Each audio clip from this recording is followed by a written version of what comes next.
Итак, друзья, всем привет! Сейчас я запишу обзор велосипеда Argon 18 ES112 и попробую сравнить его с тем велосипедом, на котором езжу на данный момент постоянно. Именно езжу в течение года на Orbea Ordu 2017 года. И попробуем рассказать непосредственно про велосипед. Вот так вот я устроился. Непосредственно этот фреймсет, на чем он у нас? Он у нас на колесах ZIP 1080, то есть профиль, высота миллиметров.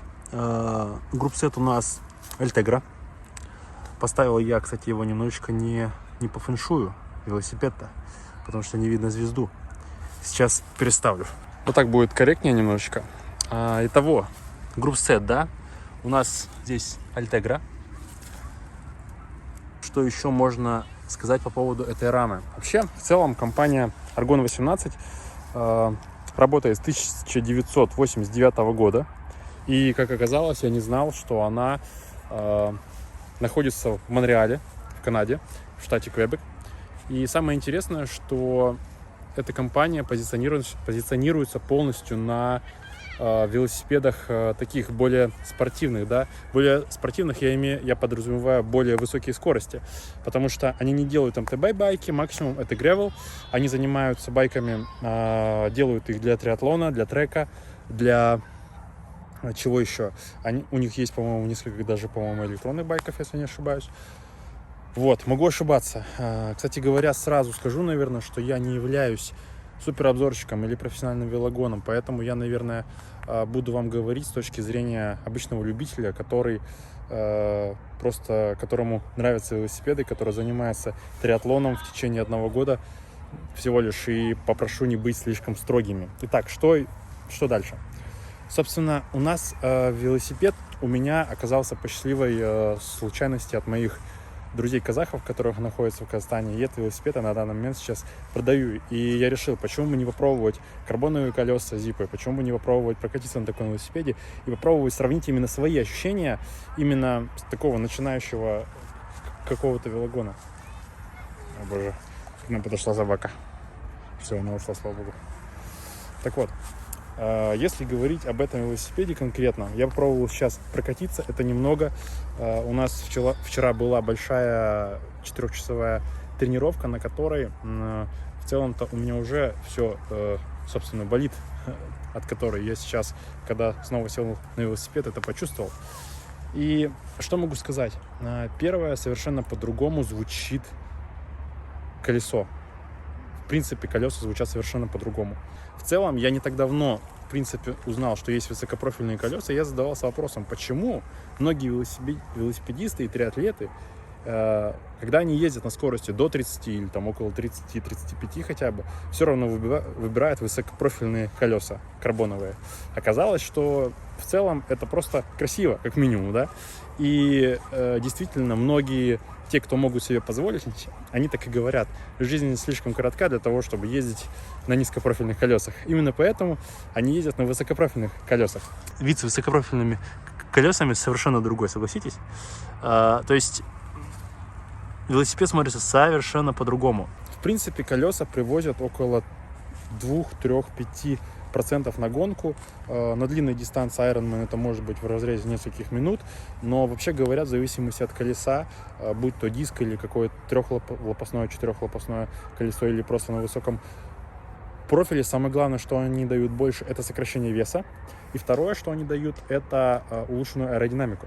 Потому что, как оказалось, я прикреплю сюда видео небольшое, как я узнал, что есть специальные тесты, которые доказывают, что аэродинамика значительно лучше, когда есть высокий профиль, или же это вообще, в принципе, диск. Вот.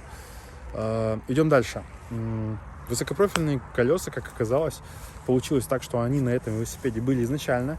И у меня есть, конечно, тренировочные колеса, но я пробую продать этот велосипед, конечно, на высокопрофильных. Сейчас, может быть, отдельно разделю их и буду отдельно продавать, поэтому кому нужны такие колеса, пожалуйста. Да, это какой-то просто антиобзор, ну ладно, пофиг, делаем уже. Как говорится, назвался грузием, полезай в кузов. Загуглил только что компания ZIP на самом деле с 1988 года работает. а Аргон 18 1989, получается, у них примерно они 34-33 года работают, и коллеги, можно сказать. Компания Zip делает карбоновые колеса, всякие для трека, не для трека, даже для МТБ, по-моему. И, собственно, колеса-то, самое главное, это преимущество-то дают. Я, наверное, сильно тут расходиться не буду по поводу колес, потому что в колесах я еще больше профан, чем в велосипедах. Вообще, конечно, должен был подойти человек специально, не знаю, может, он подойдет, который разбирается, но все равно я свою лепту внесу, потому что я хочу этими вещами заниматься, мне нравится очень. Вот, поэтому будем разбираться со временем.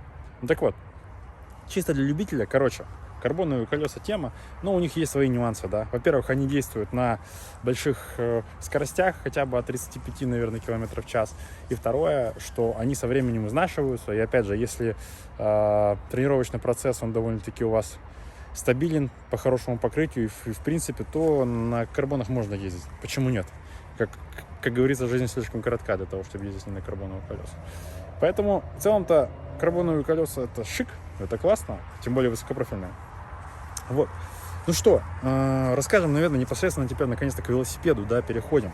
Аргон, компания Аргон называется в честь элемента Аргон, 18 по счету, и поэтому именно 18. И они делают велосипеды. Чем они отличаются? У них производство полного цикла, в штате работает около 50 человек, по данным Википедии. И в целом-то они делают классные, красивые рамы, сотрудничают со многими триатлетами, велосипедными командами. Они довольно-таки, скажем так, популярные, да. С некоторыми про-командами они, конечно, для них делают специальные велосипеды со специальной расцветкой. Какие технологии непосредственно в этом велосипеде присутствуют, технологии, да? Итак, начнем, наверное, в принципе, с рамы. Полный карбон, конечно же, да. В Аргоне это называют специально Optimum Balance, по-моему, если я не ошибаюсь, называется технология, когда у них по диагонали специально сделана разная жесткость рамы и абсолютно разное плетение карбона. Если он снизу более жесткий, то наверху он более мягкий, для того, чтобы эффективно передавалась энергия. Тут, на самом деле, вот здесь вот написано Optimal Balance. Вот здесь вот написано Nanotech Tubing HM5655. Это так называется именно разработанный карбон, который тут находится. Нет, вот это вот Horizon Dual System. Это вот эта вот история, про которую я рассказал. Что еще? У них уникальная вот здесь, вот на их взгляд, супер уникальная какая-то регулировка штыря абсолютно для разных людей. Дополнительно тут есть определенная жесткость, отличающаяся от других велосипедов. Сама по себе рама у нас 2014-2015 года. Именно в том году ее представили, и в такой расцветке она вышла примерно в том году, хотя сама по себе модель E112, она как будто бы от еще более ранней модели, там, 9-10 года. Но сама по себе вот эта вот рама именно 2014-2015 года. Что еще можно рассказать? Руль, которым этот велосипед, так сказать, с которым этот велосипед поставлен, да, это лежак, я только что попробовал на нем поехать. У меня рога немножко уже другой формы, они немножко уходят вверх. В целом, эта вся история, мне кажется, более уже остается в прошлом, когда у нас палки находятся непосредственно на руле, и тут нет никакого подъема, хотя тут, в принципе, проставки можно поставить. Сейчас уже новые рули, если вы видели, они идут на одном штыре, и потом вот так вот расходятся, или отдельно два, да, отдельно высоко. Не знаю, может быть, это, конечно, мода, а может быть, это уже в целом-то сделано исходя из разработок каких-то, из того, что узнали по поводу аэродинамики, и что не обязательно там максимально низко располагаться спортсмену. Вот. Поэтому я сам уже ищу потихонечку проставки, но я могу ошибаться. Я как бы в аэродинамике не супер силен, да. На самом деле, по поводу колес говорят, что гораздо лучше настроить велопосадку, сделать байк-фит, нежели чем покупать колеса. И эта инвестиция может дать больше эффективности по факту. Что ж, идем дальше. Что могу сказать по поводу жесткости и того, как я сейчас прокатился, проехал, рассказать какие-то впечатления, да. По поводу седла, что могу сказать, да, видите, оно у меня наклонено, потому что на моем арбе я тоже седло наклонил из-за того, что мне слишком тяжело ложиться на лежак. Здесь я могу ошибаться, и вообще Илья, который разбирается в велосипедах, сказал, что это не true делать вот так. При этом я еще дополнительно двигаю седло вперед для того, чтобы у меня угол здесь был максимально чисто по триатлетному, да. Напомню, что рама у триатлетов располагается более вертикально, чем более классическая треугольная форма у шоссейных велосипедов. Итак, что по поводу веса велосипеда. Велосипед весит 9 килограмм 35 сотых. Именно в таком сете с этими колесами, я думаю, в целом с тренировочными, возможно, будут все 10 килограмм, но хотя не факт, в зависимости от того, какие тренировочные колеса. Что могу сказать еще по поводу технологии, да, когда я ошибался, вот она технология, которая вот называется Optimal Balance, она на самом деле говорит о том, что проводится полное тестирование в аэротрубе, с какими-то газами, там, жидкостями, насколько аэродинамичная получается рама. На самом деле, мне кажется, это все производители делают, без этого никак. Просто, я так понял, задача каждого производителя попробовать разложить на факторы с помощью стекинга, как называется каждая технология, и попробовать помочь объяснить, что означает та или иная технология, чтобы для рядового пользователя это было как-то более понятно. Пару слов по поводу размера рамы. На самом деле это размер рамы L, и такое ощущение, что он подходит гораздо лучше, нежели чем мой на Арбе Ordu L. Ну, вполне очевидно, да, там потому что разбег гораздо выше, туда дальше находится. У меня рост 189 сантиметров. На самом деле, оказываются такие вещи довольно-таки критичные, потому что мне гораздо комфортнее располагаться на этом велосипеде. Я именно вот упираюсь вот сюда вот локтями, гораздо удобнее. То есть я бы сказал, что вот мои локти заканчиваются примерно где-то вот здесь вот. И это, ну, для меня это удобнее, потому что на моем велосипеде я достаточно таки сильно растягиваюсь. И это некомфортно на самом деле. Что еще рассказать? Показать, наверное, с разных сторон можно велосипед, насколько он, показать аэродинамику и узость его. Раз уж я рассказываю про колеса и велосипед, почему не рассказать, как отличать китайские зипы и не от китайских? Первое, в чем есть отличие, это вес. То есть можно всегда сопоставить на оригинальном сайте, посмотреть, сколько должны весить колеса, взвешивать их, и тогда будет понятно. Там разбег, по-моему, в 100-200 грамм, если не ошибаюсь. Это раз. Два. Есть определенная гравировка в местах, вот где ниппель. Вот, видите? Made in Indiana. Кстати, бренд Zip из Иннаполиса, штат Иннаполис, Индиана. Или наоборот, штат Индиана. Нет. Все правильно. По наклейкам сложно сказать на самом деле. Наклейки в комплекте есть китайских колес. Можно посмотреть по типу карбона. Еще говорят, можно постукать. И как будто бы звук здесь должен быть одинаковый везде, но это тоже непонятно.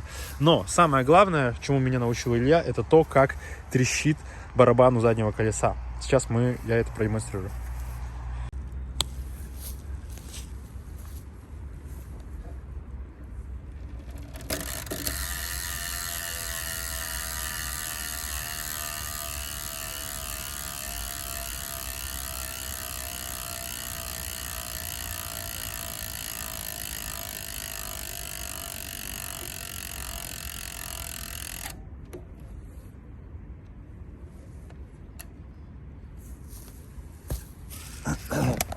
Кстати, что характерно еще у этих колес, бешеный накат именно так и проверяется, и в принципе видно, да, когда я попробовал крутануть колесо, оно так долго крутится, просто пипец. Ну, это чисто такие ламерские тесты и определения, чисто ламерские. Могу сказать, что вот это вот решение по регулировке мне не очень нравится. Гораздо удобнее, когда регулировка находится одним болтом сзади или одним болтом здесь, как, допустим, велосипеда Меркса бельгийского, Эдди Меркс, если не ошибаюсь. Также вот это вот решение у меня вызывает сомнение небольшое. Ну, скажем так, чисто вот юзабилити, тут мое личное, мне вот это вот не очень нравится. Регулировать двумя болтами, именно вот подкручивать этот и потом этот, мне кажется, не очень удобным.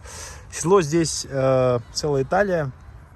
Оно кожаное, классное, но, конечно, пролога будет помощнее, поудобнее, попрофессиональнее, скажем так. Ну, какое было с этим велосипедом. Но я на нем поехал сейчас, абсолютно никаких там неудобств или чего-то еще нет. Человека зовут Илья. Сейчас я ему позадаю некоторые вопросы. Это будет классным опытом. Человек в велосипедах вроде бы неплохо разбирается, но получше, чем меня хотя бы, чем я. Так вот, первый вопрос, Илюш. Как ты считаешь, чем отличаются компании, например, Argon и RBE? Ну, у RBE есть в том числе массовый сегмент. Так. Argon все-таки это больше для среднего и высокого уровня спортсменов. Ага. Вот, поэтому некоторые специфические требования для именно тех, кто соревнуется, они учитывают. Я думаю, это заключается в том числе и в геометрии. Вот. Но у RBE тоже есть очень серьезные велосипеды и для профессиональных гонщиков. Вот, поэтому, в принципе, оба бренда достаточно известны в мире. Вот. Ну, для тех, кто вот в России, наверное, для них больше знаком бренд RBE, чем Argon. Вот. Но для триатлетов Argon это известный бренд. Вот, и для любителей шоссейного велоспорта тоже. Слушай, я видел, что вот, допустим, Астана Pro Team, да, у них в какие-то годы именно были велосипеды Argon. Я так понял, каждые несколько лет происходит какая-то смена, Specialized, там, Wheeler или что-то еще. Почему так часто меняют бренд? Ну, меняют бренд в основном, потому что это основной спонсор. Вот, есть, я думаю, у каждого бренда задача засветиться в про-пелотоне, поэтому они как можно больше команд берут под использование их велосипедов. Вот, я также думаю, они оценивают, насколько им интересна эта команда с точки зрения маркетинга. То есть, вот, например, мы знаем, что некоторые команды уже очень давно катаются, например, там, на определенных велосипедах, вот, и никогда не меняют их. То есть, например, там, если в про-пелотоне, я знаю, там, Quick-Step, они очень давно уже катаются на велосипедах Specialized. Вот. Ну, в том числе, возможно, кто-то, когда меняется спонсор, то или меняется собственник, то даже были такие случаи, когда гонщик приходил в команду, и его требованием было выступать именно на велосипеде такого бренда, и после этого команда раз и на следующий год уже выступает на велосипеде именно того гонщика, который недавно пришел в команду. В целом, если выбирать велосипед, который, ну, я не знаю, ты же Орду смотрел, что это, да, что такое RBE Ordu 2017 года, и вот этот, например. Что ты можешь сказать по поводу RBE Ordu 2017 против вот этого Argon E112? На самом деле, с технической точки зрения, вполне возможно, что эта рама, она как бы старше, чем Ordu 2017 года. Вот, вполне возможно, что плетение карбона даже Ordu может отличаться в какую-то более положительную сторону. Но мы просто не знаем, как там позиционируется Ordu. Я на самом деле не сильно знаком с их линейкой. Вот, поэтому, ну, возможно, то есть технологии какие-то там более подурезанные, и если их сравнивать, то там, примерно одинаково они будут по жесткости. Вот, у карбоновых рам один из важнейших критериев — это именно жесткость рамы. То есть то, как ты передаешь усилия на педали, и не теряется ли оно в жесткости рамы. Вот. То есть тут, конечно, какие-то тесты, наверное, можно провести и их сравнить, но это такие уже лабораторные испытания.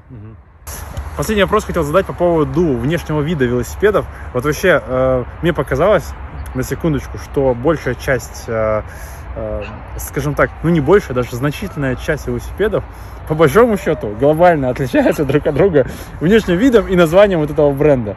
То есть, грубо говоря, я, например, человек, даже пусть у меня будет еще плюс 5 лет там опыта, да, в триатлоне, допустим, я, сев на эту раму и сев на RBE Ordu на одинаковых колесах, я особо ничего не почувствую, и вряд ли что-то изменится. Взяв примерно одинаковую посадку, правильно же?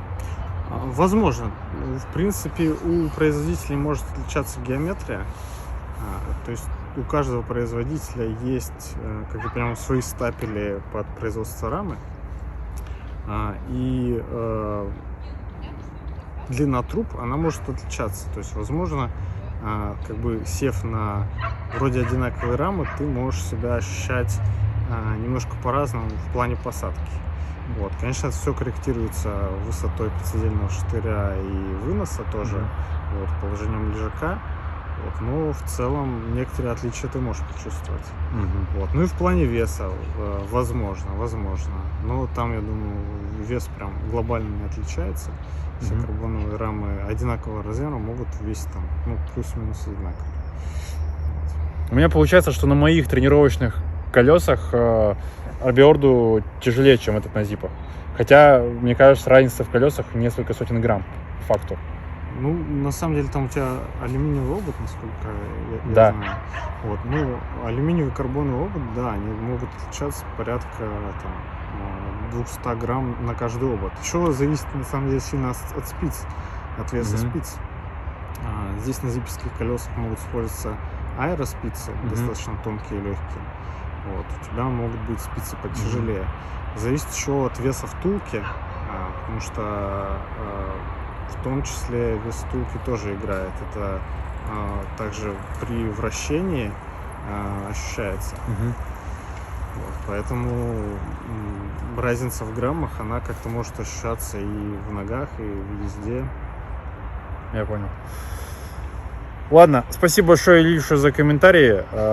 Может быть, Илья будет еще часто гостем в качестве приглашенного эксперта, когда мне нечего сказать по поводу технической информации по поводу велосипедов. Человек очень, мудро рассуждает об этих вещах, мне кажется, сознанием дела. Ну, так просто читаю интернет, общаюсь с такими же любителями. Есть, конечно, я думаю, более профессиональные обзоры, чем у меня. Мы такие немножко диванные эксперты. Но, тем не менее, постараемся вам что-то рассказывать. Если какие-то вопросы интересны, можете спрашивать под этим видео. Вот, постараемся осветить в будущих видеороликах. Все, всем спасибо, всем пока-пока.